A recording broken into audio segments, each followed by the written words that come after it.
Hey guys, welcome to another chunk of the top 100. Just 2 videos to go now. We're looking at my 20 through 11 today. I'm Luke Hegder, and if you haven't seen any of the other videos in this top 100, then I strongly urge you to start at the beginning and work your way through, because there is a ton of games to talk about.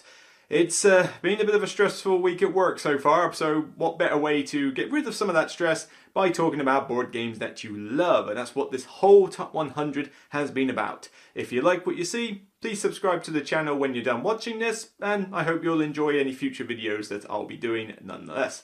So, without further ado, let's get started. 20 through 11, just 20 games to talk about now, and just a few little teasers. I can tell you that for the remainder of this list, we have 4 new entries. We have the highest rising game on this list, in the entire 100 is coming up in this video a little later.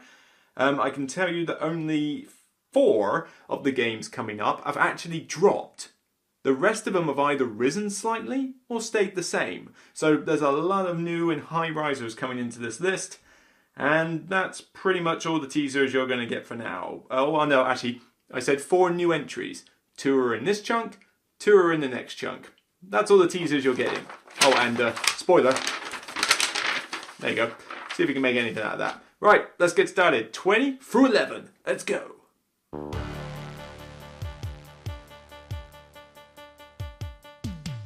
In the previous video I said I was a fan of party games and I didn't like it when people ragged on them saying that they weren't games. Well, this one has only risen 4 places. It has continuously been in the top quarter, I believe, of my top 100, because as simple as this party game is, it is just so hilariously funny. And that is the hilarious Telestrations. Yes, all the way into number 20.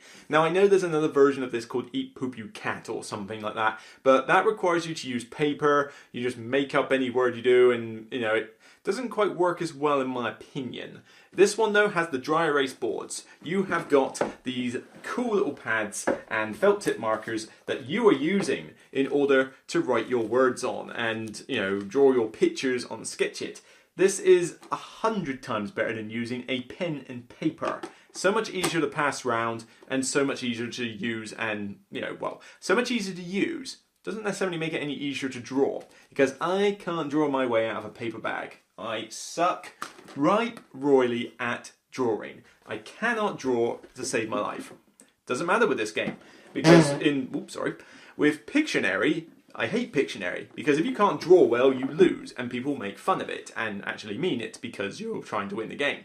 In Telestrations though, it doesn't matter. It's Chinese whispers with pictures. You draw, you have a word, and you can select it from the cards, that's good enough, or you can just make up your own thing, and then the next person guesses, you use the word, you draw what the word is, next player guesses what it is, player after that draws what that word is, and so on until it gets back round to you. And then you just laugh out loud at how stupid and ridiculous the drawings and guesses get as time goes on. The more that you're willing to just completely tank the game in general, don't try to figure out exactly what the original word is, write what you see and be specific. That just turns this on its head and makes it hilarious. There's point scoring in this. Who cares? Nobody point scores in this. Seriously, why would you? It's just a case of draw badly or draw well. Some good artists have actually played this game with me, and to credit to them, they make good pictures. But it is great when you get to mine and it's difficult to tell whether it's 3 blind mice or a blueberry muffin. It's, somewhat tricky to decipher any of my drawings, and I make no apologies for that because I can't draw and I accept it. So, Telestrations number 20, hilarious. This goes down well every single time I bring it out without fail. Doesn't matter if it's young people or adults, people just have a blast with the whole drawing and laughing out loud at everybody else's inability to draw. Or mostly my inability to draw. So, number 20, Telestrations.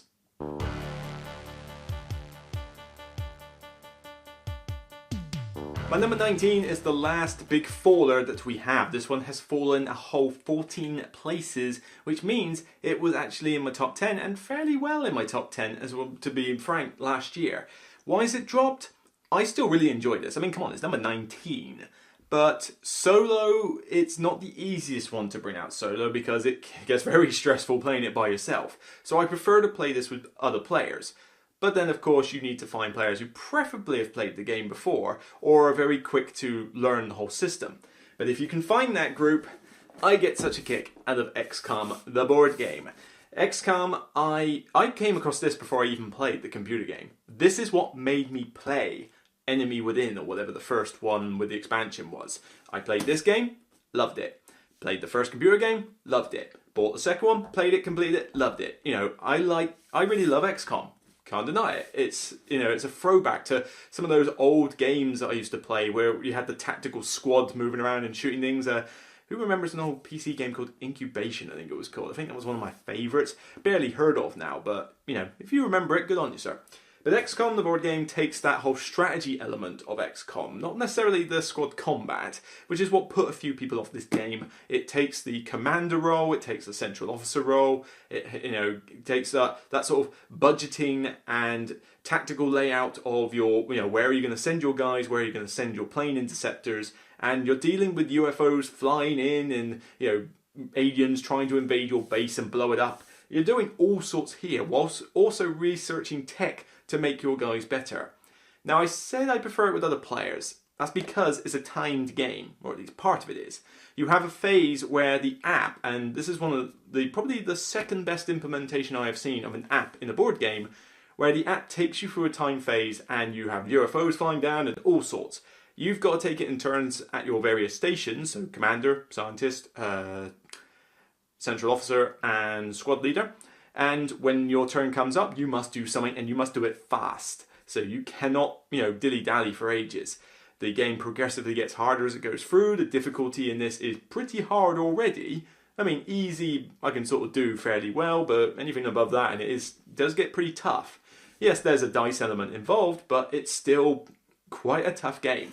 But wonderfully thematic, because it's got the same sound effects, it's got the same look, it's got that same feeling of, oh my god, the world's been invaded, we can't deal with everything, we got to pick our battles, South America's about to go under, yeah, but if Australia falls, we lose our base and our cool base ability, and it's just a really cool one.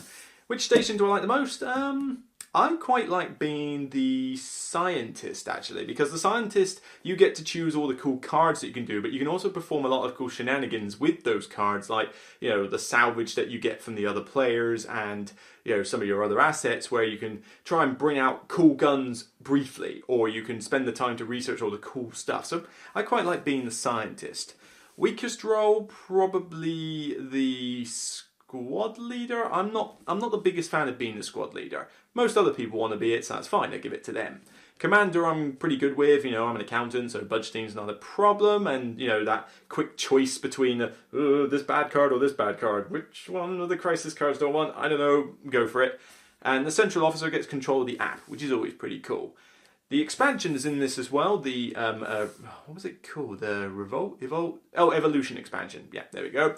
That's in this as well. It brings in the Exalt force that you get in, I think, XCOM 2. Or was it? No, was it in the first game? I can't remember. It's been a while, actually, but I'll have to double check. You can see it on the screen. But it brings in that force, the human force that was against you, adds extra bits to the various roles, adds more cards. Really cool, but I do really enjoy playing this one when I get people that are into XCOM and are willing to put up with that timed element, because I know that puts off a few other gamers. It's difficult to play solo because trying to control 4 stations by yourself is stress central, but I do enjoy doing that every now and again as well. Certainly though, very challenging, very thematic, reminds me of the XCOM franchise. Hey, got me into XCOM in the first place, so can't go wrong there. Number 19, XCOM.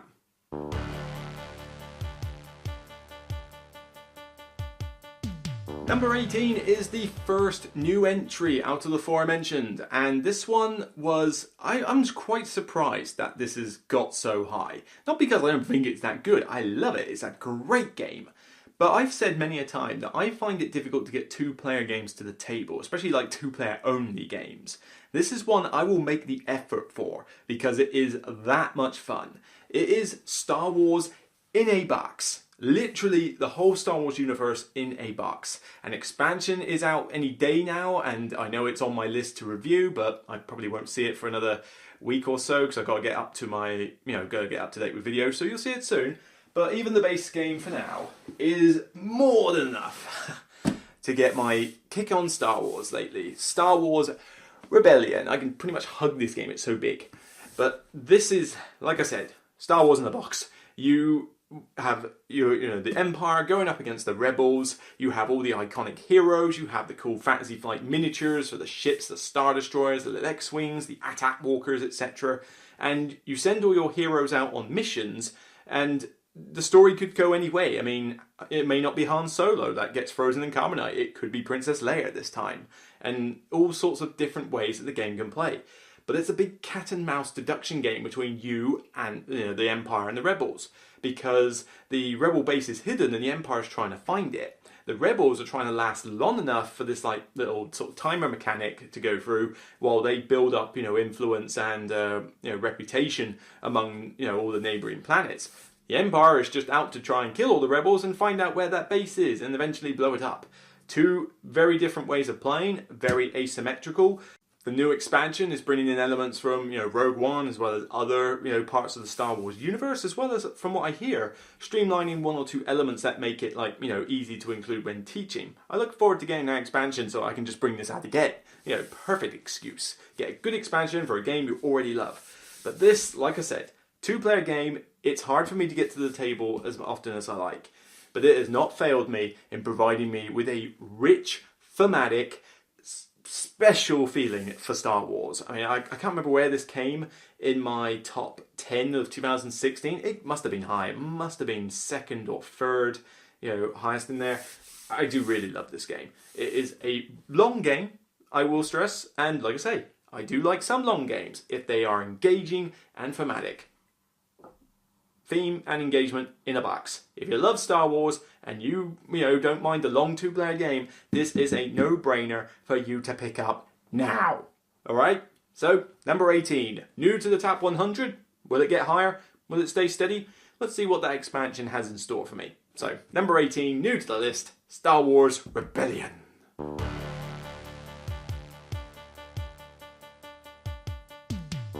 My number 17 has climbed 9 places, and it's not because of the expansion, which I do have. I've just, not even because of the 3rd edition. It's just that it's gotten to the table a few more times, and I'm liking it more and more. Doesn't matter if I play just the base game or with the expansion. The expansion is quite hard to bring out, especially with new players, and I seem to be one of the only few people in the world that's played this, or at least within the UK. Now, I would get the 3rd edition out for you. Unfortunately, it fell on the floor and came apart when I was getting Star Wars Rebellion out, so we'll leave that there for me to clear up later. However, I do actually have, funny enough still, the 2nd edition of Innovation. This is the yellow version. It's got nicer artwork, but the graphic design is not as clear-cut. The 3rd edition is more like the typical, really, I would have to say bland, but stark, neat graphic design look. So whichever one you prefer, you can get. Although this one is quite hard to get now, so you might have to make do with the 3rd edition. However, doesn't matter. I mean, I can take the bland artwork, I can take the good artwork. Innovation is just such an enjoyable, tactical game, and I mean tactical. There is no way to be strategic in this, because you have to make do with the cards you've got. You can draw more cards and you can do all these cool ability shenanigans with them. But at the end of the day, you must use what you have at your disposal to manipulate the opponent, and they're doing the same to you. Constant back and forth. Works best as a 2-player game, but I can play it with 3 players. 4 only in teams, otherwise it's way too long. But even 4 players, not really. This is really best with 2 and okay with 3. But I love the fact that it's so tactical, because like I say, you can't strategize. You don't know what cards you're going to get. You don't know what abilities the opponent will have. You don't know what the layout's going to be. You don't know until you get those cards, and it's about thinking on the fly to try to think, well, I've got construction, I've also got agriculture, that will do this, he's got more of those symbols than I have, but if I can do this, I can perform that trick, great, shenanigans away. And I've lost this as many times as I've won it, because, I don't claim to be an innovation expert, but you'd be surprised how much, you can pull back from being, behind for ages. I've had times where I've won this game when I was already like miles behind, but as soon as I was able to stop the opponent's advance, I then built up and then got back ahead. It can happen. Now people like to diss this one and say it's random. Well, so any game with card draw. But no, it's not perfectly random. You have to use the cards as best you can. Whether that means you've got an age-free card that lasts you until the end of the game, or you've got, age 9 and 10 cards in the late game that are doing awesome power abilities. Doesn't matter. It works either way. And I wish I had more people to play this with, because not enough people I know have got it. And when I mention what the game is, they don't gravitate towards it because obviously it doesn't really have much of a theme to it. It's an abstract tactical card game, but it is so much fun to play. I really enjoy this one, and the expansion, Echoes of the Past, makes it even better, but also makes it a lot more complicated, which means there's only one person I know at the moment who I can bring that out with. Otherwise I have to teach just the base game, which I still love. Still love. It sounds like I'm ragging on it, but it's just because I'm sad that I can't bring this out as often as I really want to, because I usually put it in the bag quite often, this or the 3rd edition, because I really want to play it. It's such a cool tactical card game. Like I say, it has jumped from the previous chunk of 10 into this top 10 now. I doubt it's ever going to hit my all-time top 10, but it's certainly going to remain high in my top 100. Innovation gladly sitting at number 17.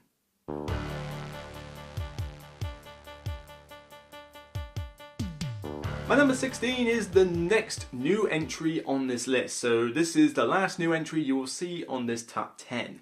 It only came out, I think, last year? Yeah, I think last year was when it came out, and I've been loving it. It's not the easiest one to play with new players because they have to spend the game getting used to it. But if you know what you're doing in this is such a cool combination of multi-use drafting cards with area control. 3 separate victory conditions, of which you have to meet one for an entire round, which is kind of like an alarm bell to everyone else to say, wail on me straight away, in order to win the game. People can pull victories out of nowhere, looks the business. I am, of course, talking about the one straight behind my head, which is Innis. This one nearly escaped me. I played a demo of this at Assasin. Unfortunately, as I seem to be finding a lot with Assasin at the moment, the people who are on demo stores don't seem to know how to demo a game. So the person didn't really know how to teach this, so we had to pretty much do it ourselves and play a couple of rounds. So I didn't get the full experience, and I was a little bit like, is this it? Is this what people are on about? I'm not too fussed. I'll leave it. Then I got to play it again at another convention, can't remember which one, but a typical gaming one, and realised the error of my ways. I needed to stick with this. So I went and got myself a review copy, reviewed it, kept it, brilliant. Love this one. Innis is, like I said, area control with multi-use cards. You draft a set of cards which are the same 14, 16 odd cards, but they all do different things like advancing units and building things and getting you more resources, that kind of thing. And you draft these. So you'll always end up with a few, and then during the action phase, you will play the cards in whatever order you like to trigger actions and to survive against the other players or fight them off. The 3 winning conditions you're trying to meet, are pretty different, and they creep up and creep up and creep up until one person claims, I've met this condition, I'm going to win. And then they have to take the brunt of all the retaliation that comes forth, throughout the rest of the turn to say, oh, okay, right, I don't meet the condition anymore, all right, let's try again. It's great. It's such a cool one. Now, the artwork is divisive, I'll admit.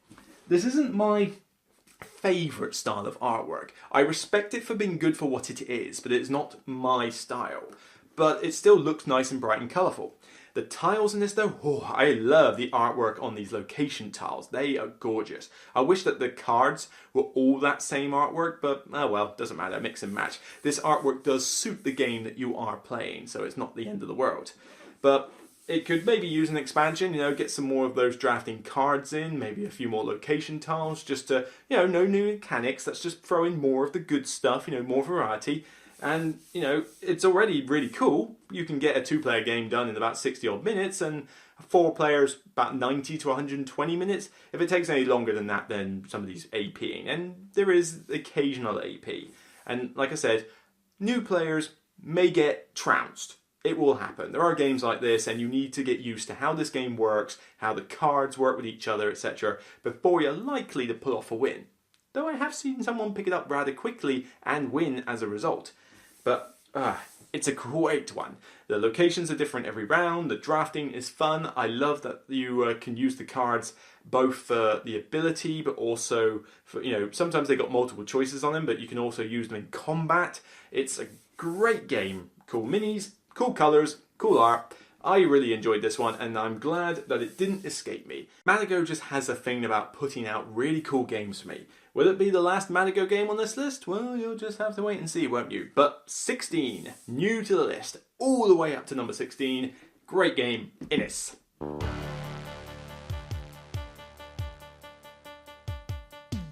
Now we come to the big high riser. This one has risen a whole whopping 33 places. That's insane. I'm not even sure that, I can't really say because it would be spoilers, but last year had a really high rise, and I don't even think that rose 33 places. Or maybe it was close.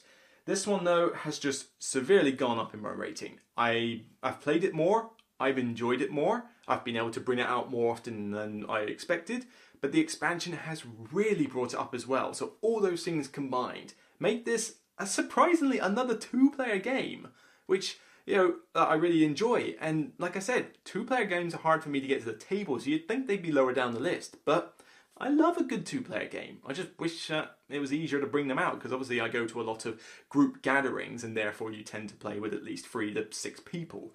But I still want to bring this out whenever I can. Seven Wonders Duel. I love Seven Wonders. It's a great game. Seven Wonders Duel basically tells that two-player variant in the old one to get stuffed, because who on earth played that variant? But this one is a perfect two-player representation of Seven Wonders. In here, you have that same style. You've got the same art, the same cards, the same type of colours, science and military and culture. But in this one, you've got a cool kind of weird pyramid system that you're taking the cards from. And it's a back and forth between you and your opponent as to, some are face up and face down. So when you take one, you might reveal stuff to your opponent. So you've got to be very tactical in how you play.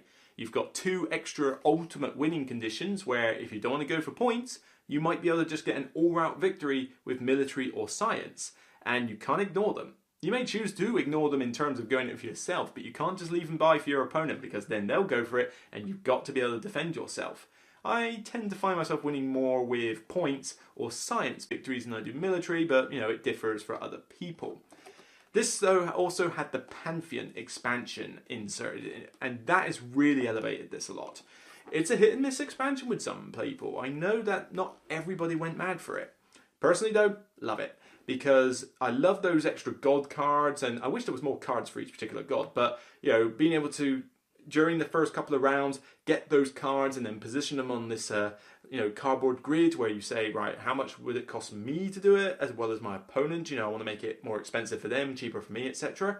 And you've got all these different gods, and then you invoke them in the later parts of the game whenever you need to.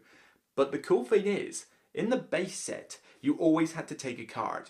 Regardless of whether you were discarding it for coins, building it or what, you always took a card. So sometimes you could get locked down in the state where constantly, every time you take a card, you're revealing something to your opponent, like you're at a massive disadvantage.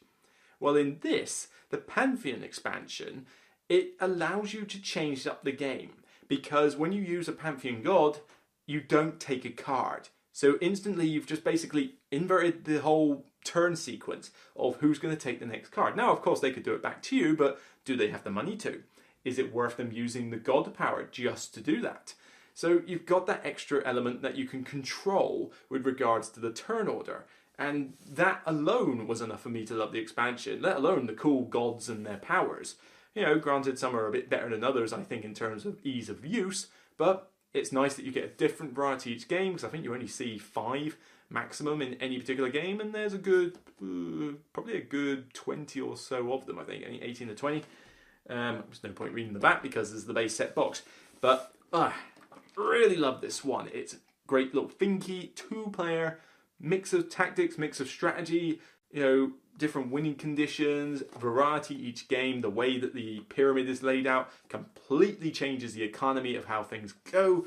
Really enjoy this one, and it's not that difficult. I mean, to someone who's new to Seven Wonders, this one is not that difficult to get into. Certainly not, about on par with normal Seven Wonders. I wouldn't teach the expansion of them, no, but, base of this, perfectly fine. But if they already know how to play Seven Wonders, easy to learn this. You teach them what different rules there are, but apart from that, they get how all the cards work. So I love bringing this one out. Another 2-player game, rising way high in my top 100. My number 15, Seven Wonders Duel.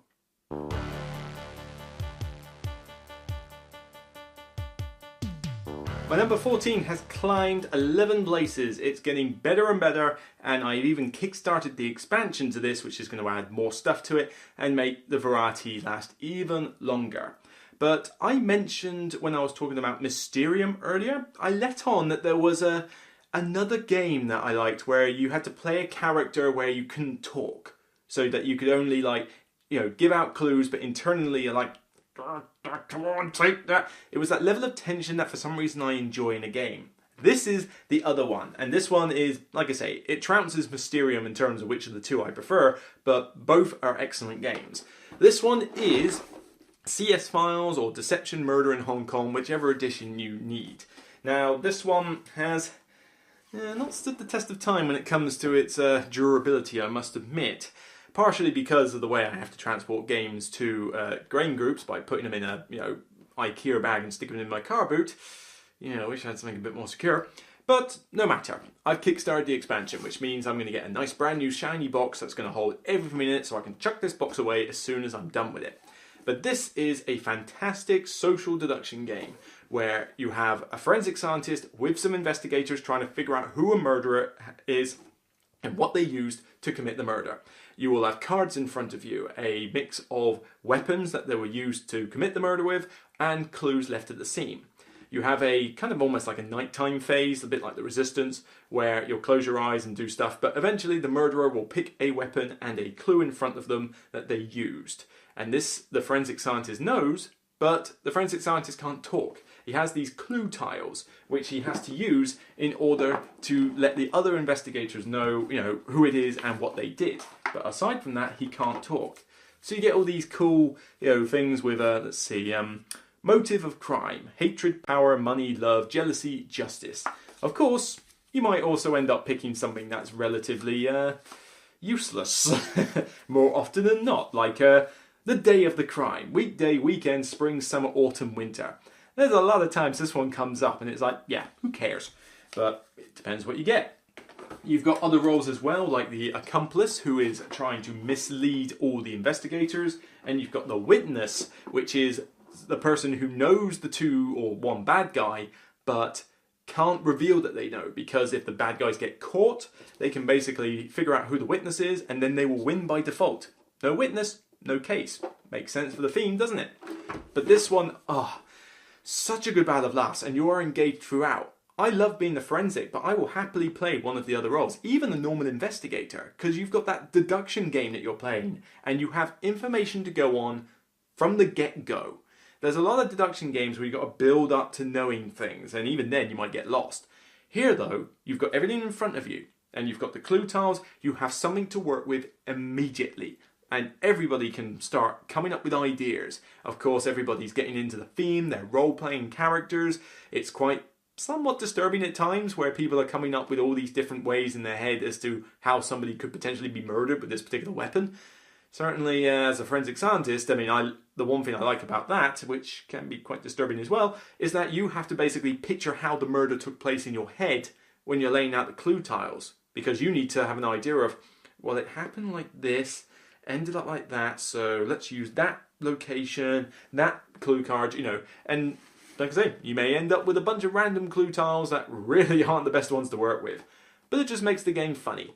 I've argued with people as to how long this game takes. It really depends on how you moderate it. You need somebody to really say, right, we're done with the group discussion, let's get on with it.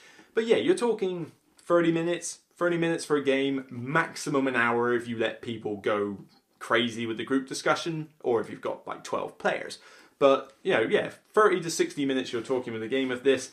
I really enjoy it. It goes up to 12. I'm not sure. I think it will go up to more with the expansion, but I can't wait for the expansion. There's like more cards, more stuff, and more importantly, a box that won't fall to pieces when I try to pick it up, because this one really has not stood the test of time. But that's only because I've played it lots. This is one of my most played games. I love it that much. So, CS Files, Deception, Murder in Hong Kong, whatever you want to call it. Fantastic social deduction game, and I say that for social deduction fans, this is an absolute must buy.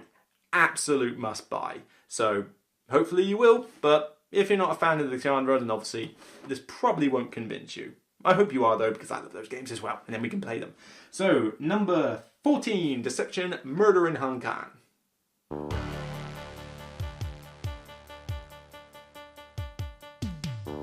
My number 13 just can't seem to catch a break. You know, it's fallen 2 places, so it just missed out on the top 10 last year. It's just missing out on the top 10 again this year. But there's a lot of good games and it's hard to make the cut. Again, 2-player game. I'm actually quite shocked. Is there any more games that are 2-player on here? Let's see. That's solo. That's more solo. Group, solo. No, okay, alright, so we're getting to that point. But yeah, 3 2-player only games in this chunk of 10. It just goes to show that there's a lot of good 2-player games out there, and I just wish I could get them to the table more. The good thing with this one though is that I could teach this to my mother if I wanted to. You know, it's that simple. This takes the whole concept of chess, puts it in a nice simple game where you're just using 5 cards to move your pieces, and it's a very quick back and forth, yet thinky, between you and your opponent. That is the great Dice Tower Essential game, Onitama. Onitama, yeah, I really love this one because I used to play chess a lot as a kid. I used to play for like a pub league, and you know, I was with a lot of more elderly gentlemen, I must admit. I was the youngest there by a million years, but I enjoyed chess. Used to be a part of a chess club at school. And yeah, I know, sad dork. What are you going to do, eh? That's how it was. But this one takes that feel, and you have the 2 victory conditions of, you know, either take your opponent's master or get your master in his chair. Having those 2 different methods, you know, changes up the game a lot. But what I really love is the card system here, where you will have 2 cards in front of you, and they all tell you how a piece can move with that card. There's 2 in front of you, 2 in front of your opponent, 1 in the middle. Every time you use one of your 2 cards in a turn, you must swap it with the center one. So you're getting a new card, but you're also giving the opponent eventually the card that you've just used. So remember Kamisado, which is right behind me, I can't get it out, but remember what I said about that game where you gave your opponent the move they needed to beat you. Kamisado is a bit more evident because immediately whatever you did, they're going to exploit. Here though, you've got about a turn delay before that kicks in. But still, you've only got 5 cards to work with. There's a good amount in the box, I think 16 odd cards, 14, 16 odd cards, let's see. Yeah, 16 cards, and I've got Sensei's Path to this, you know, go watch the review of it, and, you know, it adds even more cards. So 5 out of a good 30 plus cards. So much variety now in this box, and the game changes dramatically depending on the move cards. Some were very closely knit, some allow you to jump across half the map, some allow you to go predominantly left or right or backwards or forwards. It's a great tactical chess game with a decent element of strategy, but you can teach this in like a minute. 1 minute or 2 minutes is all the teaching time is for this. And you can wrap up a game in about 10 to 15 minutes, depending on how much you really start thinking. But, this is in the Dice Tower Essential line, and yes, I know I'm part of the Dice Tower network, but even if I wasn't, I would still say that if you want to get into abstract games, this is a must-buy, because it's just such an easy way to get into abstract-style gaming for not, okay, granted, I'll accept the price could be a little cheaper, but you're getting your money's worth in the amount of times you'll bring this game out, and even with the expansion, yes, okay, they could have just released it in a polythene bag and not that overproduced box, but the amount of replay value you'll get, the amount of times you'll pick this game up and play it, the amount of times you'll be able to just teach this to a complete stranger and have no problems with it, brilliant abstract filler. love it to bits. Goes in my bag very often in case I'm like, you know, late to a game night, or if somebody turns up and is like, you know what, I'll go help out that new person for a bit, we'll play this game. Perfect one, and easily goes into my bag like 90% of the time. So number 13 probably isn't going to make the top 10, but it's going to remain high. Onitama.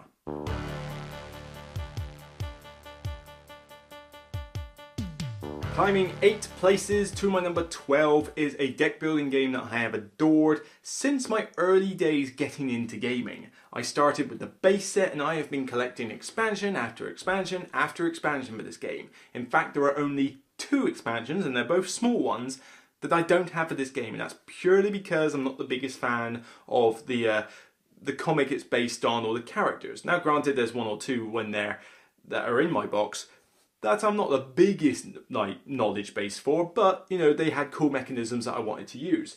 This one is heavy, and I'm only going to show you the 1 box I have because I've got another 3 boxes there full of cards. This one is jam-packed full of cards, and I'm paranoid to let it slide, but this is, oh god, it's basically all the cards like shuffling in there.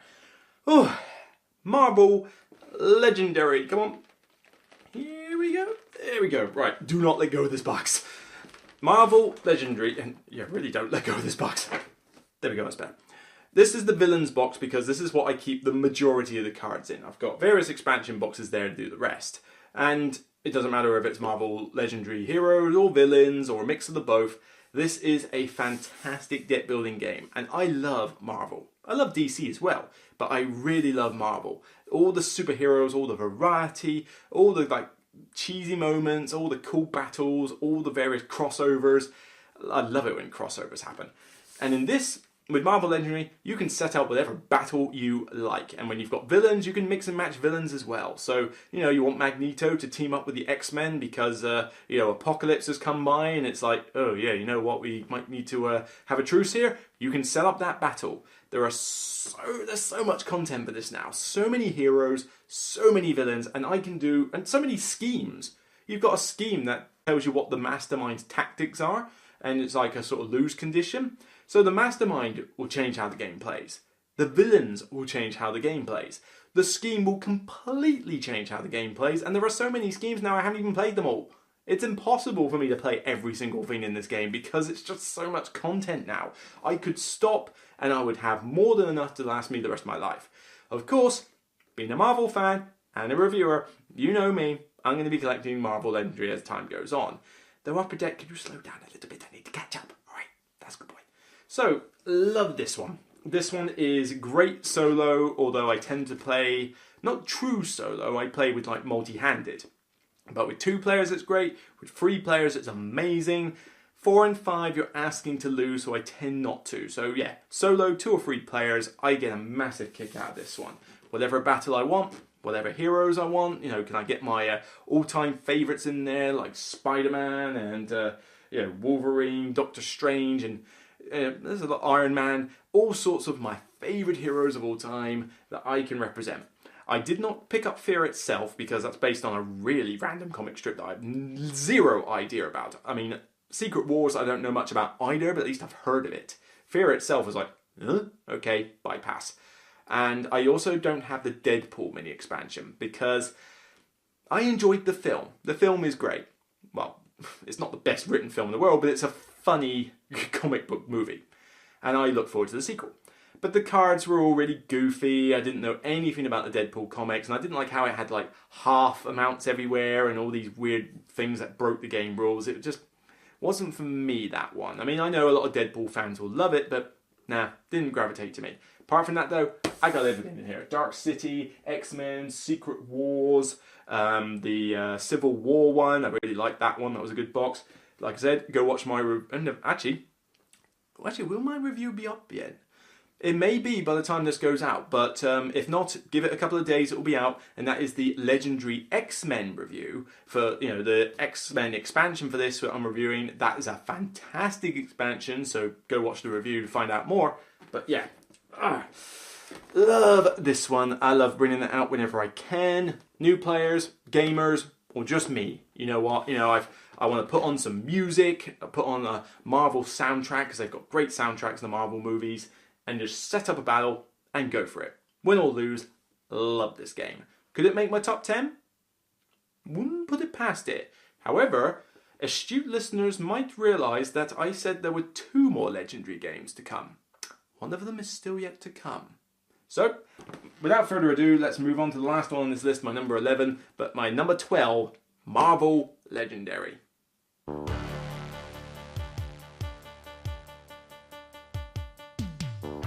And finally, just missing out on the top 10, I'm actually quite surprised how much this one has climbed. It's climbed 24 places. Not quite as mad as Seven Wonders Duel, but it must be the recent plays I've had, or some of the recent expansions that have been pretty good, or maybe some of the solo games that I've played, and some of the group games, I don't know. But it's managed to rise the list all the way to my number 11, just missing out on the top 10, and I think it will fall over time. That is my prediction, but I've been loving this one. There was a debate as to, a while back where I was like, which one do I prefer? Arkham Eldritch. Well, Arkham Horror featured a bit further down this list. I'm not getting out of that giant Arkham vault. I already showed you details about that when I was talking about Arkham Horror. Eldritch Horror is my number 11, and that is in the same box. Yes, that crate up there is able to hold both Arkham Horror and Eldritch Horror with all expansions in its entirety with room to spare. It is that big, and it is that needed, because I had all the Arkhams here for a bit, and Eldritch was starting to take up another thing down there. So I really had to find a new way to store it. But Eldritch Horror has been my more favourite of the 2. Now, I still think Arkham Horror is a great game. I mean, it was on the list. Where did it come? Arkham Horror 83. So I still love it. It's in my top 100. But it definitely has a better horror theme. Eldritch Horror is more about the adventuring theme, but it is also easier to bring to the table. Now, that's not to say it's shorter. Both of them are very long games. But in terms of getting it to the table, selecting which modules you want to use and separating them out, because don't play with everything, that's just scary. But, I like to say, you know what, I'm going to play Eldritch Horror with the base set and this Ancient One. So I'm going to use those Ancient One cards and items and stuff like that. I've got it set up so I can do that, and it works really nicely. But this one is easier to get other people into because the rules are more streamlined. Yes, the game can go on a long time, but the rules are actually not that complex. There's a few little things you have to bear in mind, like timing of the Mythos phase and the different actions that you can do with the expansions included. And you have to make certain that you really remember that you're only allowed a single plus effect onto your skills. I've seen a lot of people play where they could stack everything together, and well, if you thought the game was easy, that's why. But this can be tough. You might steamroll 1 or 2 games, but this is generally quite a tough co-op game.